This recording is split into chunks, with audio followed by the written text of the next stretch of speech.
Hello friends, this is Naf. Welcome back to my YouTube channel. I am back in Pune to resume my job.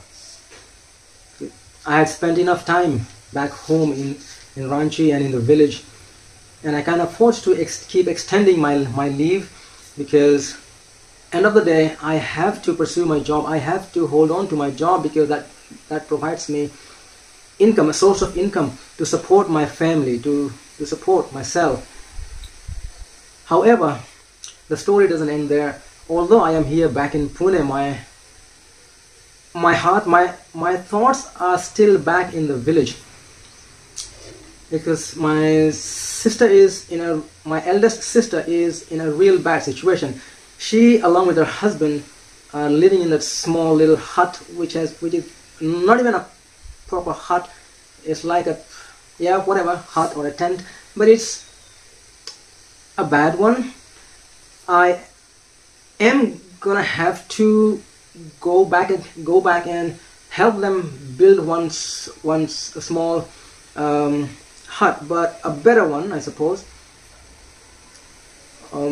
Obviously, I did not have much funds, otherwise I could have done something right then and there.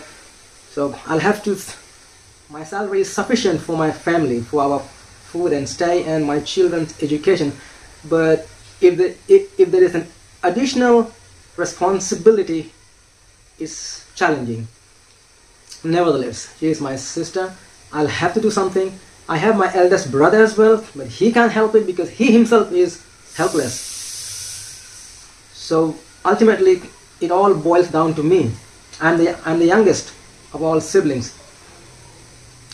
My eldest sister, had she been in my village, in my house, they had enough land. They could have worked in the land, cultivated, and they would have surplus food. They would not be able to finish the consumption of the grains, so obviously they will have to sell it off in the market and then have some money in hand. But everything is gone. My sister has been chased out of the village, from her own village, from her own house. So now the onus is on me. I'll have to somehow eke out my survival here with my family, and I have to somehow make a little savings and go back as soon as possible to that village where my sister lives, in that small little hut, and help her make a better hut. I know a lot of suffering, difficulties. The world is so unfair. The Parasu church elder or the villagers have evicted my sister from my own house, from her house, saying that she has no property, she has no inheritance, she has no right. We had no land there. But I have visited the government official in the land mapping department, and we have been shown that we do have the rightful ownership. So I along with my eldest brother had been to this office, and we were able to I mean the government officials, who are called the Amin in the local terms, they've helped us out to get the map of the entire land, the entire village, right from the beginning until our stage, the 4th generation. And the papers are ready, the maps are ready, and there's no way that someone can tell us that we have no inheritance, that we have no property, no land in the village.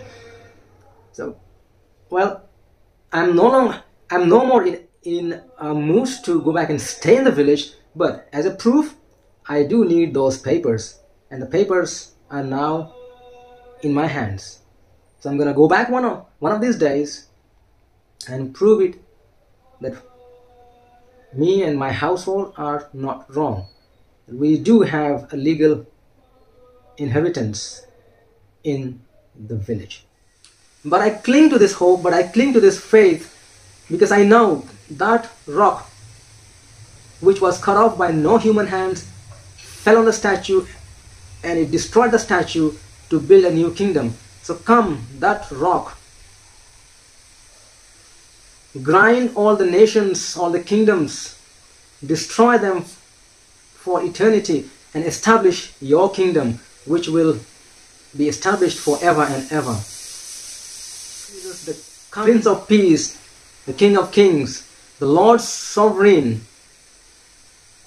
the righteous Judge, may you bring an end to all these sufferings, to all this confusion, to all these tribulations, and may we all live peacefully forever and ever in His eternal kingdom. That's my only hope, that's my only prayer. I will be unfolding more of my stories or my family, with regards to my family, with regards to my village, in the later days to come, in the upcoming videos. So stay tuned, guys. I really appreciate. I have received so many lovely comments. Though your comments have given me a little encouragement, your comments have given me support, moral support, and I really appreciate. I am so happy, so thrilled that although in my own village, in my own house, there is no house, there is no more community, there is no more support, no more hope, but I'm so glad that God has given me a bigger community, a global community where I still receive, where we still receive love, support, and hope. So thank you so much. Thank you for your love.